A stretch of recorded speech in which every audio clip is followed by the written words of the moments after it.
49 people died in the cold just last year, just in Anchorage alone. So how was it this winter? They just found a buddy of mine 2 days ago. Oh my gosh. After 3 days of freezing to death. We're tired of it. We don't want this life. We don't want to be in the middle of the city in a homeless camp. Sure. It's embarrassing as heck. We talk about the safety. Do people have guns here? I'm sure there are. Want to see the wildest thing ever? Homeless in Alaska. We're going to go see it for real together in Anchorage, the city with the most unforgiving, life-threatening climate on the entire continent. Come along with me on a real adventure today. I'm not sure if I'll risk endangering myself here. We'll wade in and feel it out. Last year alone, at least 49 homeless died in the frigid winter cold in Alaska's largest city of Anchorage, which now has a homeless population of 3,100. At times, their bodies are found buried beneath the snow. We're going right to the heart of the city's biggest homeless camp that I know of. It's right in the center of Anchorage. Hi, I'm Keith Weinhold, Get Rich Education founder, Forbes Real Estate Council member, best-selling author, and longtime real estate investor. We've discussed the affordable housing crisis here on the show from the real estate investor perspective. Let's hear from those that don't have a permanent home at all. Are there drugs there? I plan to find these people and ask them directly about that. Do they have guns and weapons there? I'll ask about it too. Do they hope to find a job? And if they ever do, exactly how many dollars do they think that they have to earn per hour just to get in and afford the minimum housing and stop being homeless? I'm gonna ask. Anchorage had more than 100 inches of snowfall last season. We are going out in it right to the desperate people living in old tents, tarped lean-tos, derelict cars, and if they're lucky, a dilapidated, say, 1975 RV with all the wheels missing that hasn't run in 20 years. As I'm about to get face-to-face with Anchorage's homeless, now on the national level, HUD tells us that homeless numbers jumped up at a record pace, up 12% year over year, but the Wall Street Journal reports that in Anchorage, it's up almost 60%. Alaska has one of the highest homeless rates in the nation. Well, of all places, why would they be homeless in Anchorage when it's warmer elsewhere? We'll find that out. We might also meet some Alaska natives like Eskimos. Hey, Scott, my name's Keith. It's me. Here checking out the encampment here at this is Cuddy Park in Midtown Anchorage, right? Yep. How long have you been here? I've been here for about a little bit over a year. What's the culture like, or the I'll tell you this. camaraderie? Or... There's more people here that are like family to me than anybody else. That it could be even in the state. Anybody, any state official, period, come down here for a year alone and see if they can handle what we handle every day just to stay warm. Does anyone have guns in here? Self-defense is a big issue here, but we try to govern our own. We watch over our own. Homelessness is a big problem nationwide, and it's pervasive, and it's really not going away. In fact, there were numbers from HUD that showed the number of homeless people jumped 12% year over year in America, the biggest jump ever. I guarantee, if they gave me the funding to actually get people into a shelter or off the street or into a tent or somewhere warm that can actually stay and actually sustain it, I guarantee with the amount of money he spent last year and the year before, I could have had all these people housed already. Big old tent, and we could have used that in a heater to just keep people warm here. But did they try to do that? No. Did they set up a canopy? No. What about inflation? COVID also brought a wave of inflation that made prices soar high for housing, food, energy, and almost everything else. Think about greed. Greed from the grocery stores. Greed from the grocery stores Greed because from they're having to landlords. deal with a lot more homeless people, and that's not right. What, like $5 for a gallon of milk now? Are landlords greedy? Yeah. A friend of mine had a hard time getting in, and the place is a slum. He's a slumlord. Just wrapping up here, do you have any solution as far as solutions go with helping eradicate the homeless problem? Yeah. I got one solution. Stop hiring a bunch of retards to do something that we should be able to govern our own on. Is this a frozen junkyard with snowbanks? No, these are the squalid conditions where Anchorage's homeless live and sleep every single day. In decrepit old shells of RVs, if they're lucky, tents and tarps for others. Anchorage is a modern city and Alaska's largest, with high-rise buildings, shopping malls, convention centers, metro museums, a sea-level port, hence the name Anchorage, and the nearby Chugach mountain range. The third busiest cargo airport in the entire world is still in Anchorage, and so is the busiest seaplane base in the world. The population of the city proper was about 300,000 a decade ago, but not anymore. Strangely, 40% of the entire state's population lives in just this one city, but the population keeps going down, down, down. Economic fortunes have dwindled. Families and businesses have moved out in the past decade. The cost of living is high. The cost of housing is high. The oil economy dwindled.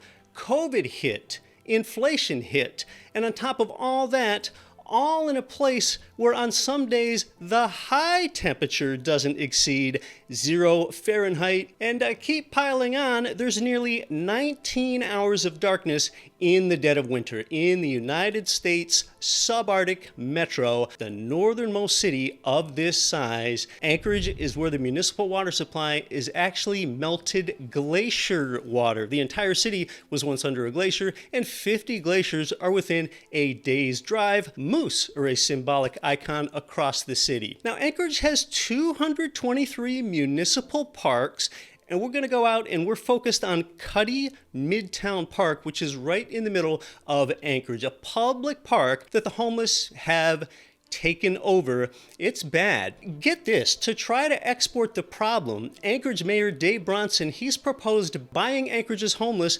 one-way flight tickets to Los Angeles rather than housing them in a city sports arena. In a recent mayoral candidate debate for the next mayor, the homeless problem was the first question they were all grilled about because it's so dire and so noticeable to the city's residents, and there are shelters and soup kitchens across the city. How long have you been here in this camp? About a month now. And how long altogether have you been homeless? 5-6 years. Yeah, I was talking to one of the other people. He let me know that in his estimation, he would need to earn at least $18 an hour working full time in order to get sort of the minimum entry level housing here. Yeah, if not more. $18 is a lot, you know, especially when you don't have it. So there are some social support services here. Does that come more through the municipality or through churches or through donors? Municipality and stuff, and a couple other organizations. I don't know who they are. Yeah, I saw someone handing out food over there. So how are you for heat, for staying warm through these winters? Good sleeping bag. So this is sort of your home behind us here. I mean, Yeah. you do have four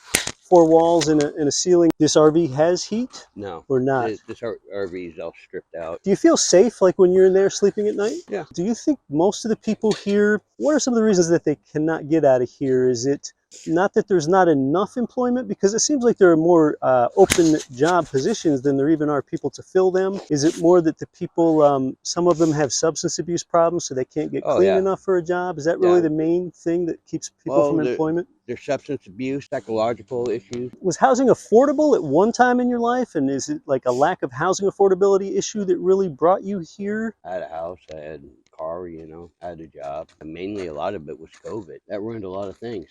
A lot of businesses closed and couldn't reopen afterward. Yeah. Do they have a right to ask you to leave, or should they give people a place to live if they can't support themselves? I mean, we need a place to stay, you know. They haven't come in yet to ask us to leave yet. I know they're working on it. How many people are employed that live here? I know 2 people that are employed here. Just 2 people? Yeah. Do you think there are some people that if they had enough money to go find permanent housing, they would rather stay here? Or would anyone that could get permanent individual housing and rent a place, would they want to go rent a place? I don't know. Some people would probably choose to be here. Like I said, we know this way of life. Out there in the streets, I'm like, no, well, not in the streets, but in a job place, I'm nobody. But here, I'm respected. I'm known. You do have family and roots here. You'd rather not be in Phoenix or Sacramento or Orlando because you don't know people there. Exactly. We talk about the safety. Do people have guns here? I'm sure there are. Probably a few. Yeah. Okay, but it's not a thing. People don't There are intimidate each other. Wild West things here. It seems like a number of people own vehicles where they go ahead and put gasoline in them, and that way they can get heat. Is it sort of a mix of RVs, vans, cars, and tents? Is that sort of the mix here? What do you think is the solution to homelessness here? I don't have a solution to my problem. Like take Tent City last year down at 3rd, right? Downtown. Yeah, down on Third, the property there. Yeah. So we had a place where people were living in their cars and stuff, and APD comes in and pulls all the cars out and stuff, and then they made a presence there, and then they kicked everyone out. I guess a lot of people are sloppy, I mean, look at the mess here, Yeah. Yeah. I always had an idea of what, take a property like Third was, put a couple structures on that, and then get some people that are, that can, organize other people, and where we can be like self-sufficient. Should the government provide that? Maybe yes, Tell me what you think about your future. Do you have any hopes or any ambitions for what you'd like to do in the future? Yeah, married an old rich woman that lived longer than me. Oh, wow. All right, we got some stuff for you. Yeah, good. Hopefully I can go back to work. What kind of work do you hope to do? I did commercial tires for many Okay. years. I don't know, one that paid 2 6-month paid vacations. The shortage of tradespeople like carpenters and plumbers is especially bad almost Oh, anywhere in the U.S. Yeah. My plan is to get like out of Anchorage. Anchorage has either lost population or only maintained its population pretty much every year for the last 10 years. A lot of people think Anchorage is going downhill. Mm-hmm. There's less oil through the Trans-Alaska Pipeline. That hasn't been good for the economy. A lot of families have moved out. Mm-hmm. Well, gosh, you might have noticed that I sounded, I guess, awkward and apprehensive while there. At times, I was out of my natural habitat. These people have nothing to lose, so I kept looking around. And sometimes while I was talking and listening to somebody, a new person would appear behind me. I think that for years, I'm going to keep the memory of that old, blown out, ravaged shell of an RV that I walked inside, where these people were sitting around huddled under blankets, and they warmed themselves with a tiny fire in that metal coffee can. There were some Alaska natives there, whether they were Eskimos, Athabascans, Aleuts, Inupiat, or Dena'ina. Consider the irony with that. This has been their land for thousands of years, but yet they have no home today. A couple hours after walking inside that decrepit RV, I got concerned when my forearms became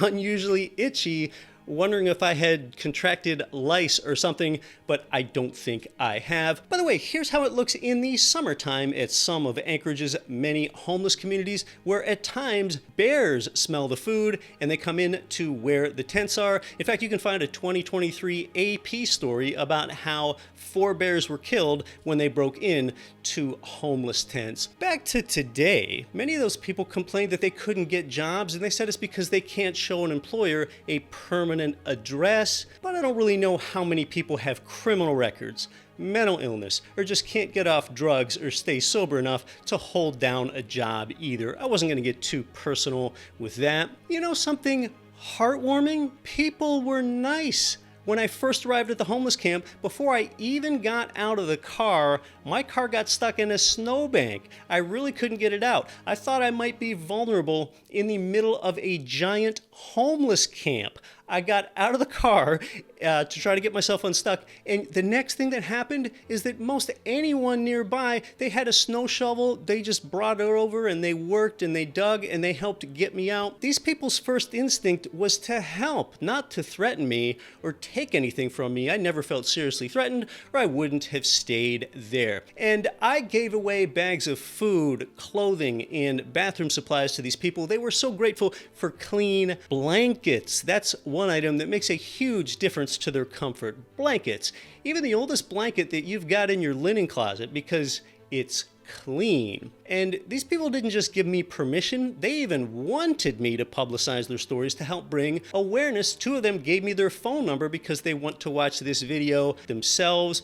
One person residing at the homeless camp that didn't want to give permission but did want to listen in was a former female professor at one of the nearby universities, so she stayed off camera. And I gave cash to the 2 guys that I talked to the most because they really opened up. Don't usually give cash directly to homeless people.